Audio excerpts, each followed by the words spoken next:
আসসালামু আলাইকুম এভরিওয়ান, সবাই কেমন আছেন? আলহামদুলিল্লাহ আমি খুব ভালো আছি। আজকে আপনাদের সাথে একটি ছোট্ট রান্নার ভিডিও শেয়ার করছি। সেটা হচ্ছে কচু পাতার মাছ দিয়ে বড়া, বাটাবাটি ঝামেলা ছাড়া। আসলে এক এক জায়গায় এক একভাবে এই বড়াটা বানানো হয়, কিন্তু আমি আজকে পাটায় না বেটে ব্লেন্ডারে ব্লেন্ড করে তারপর বড়াটা বানাবো, সেটা আপনাদের সাথে শেয়ার করছি।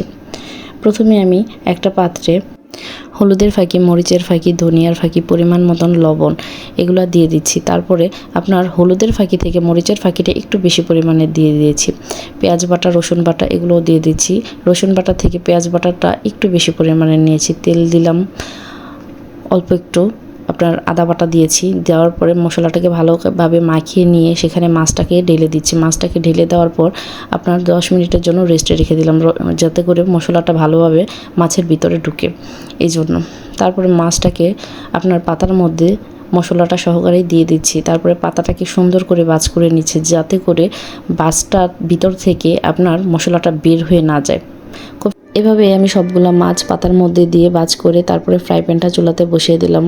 লো হিটে বড়াগুলো ভাজতে হবে, কারণ যদি বেশি হিট থাকে চুলার, তাহলে আপনার বড়ার পাতাগুলা পুড়ে যাবে, আর পুড়ে গেলে বড়াটা খেতে ভালো লাগবে না, আপনার তিতা লাগবে। এজন্য হাই হিট না দিয়ে লো হিটে বড়াগুলোকে ভাজতে হবে। আর একটু পর পর আপনার হালকা পরিমাণ করে করে তেল দিয়ে দিতে হবে, ঘুরিয়ে ঘুরিয়ে।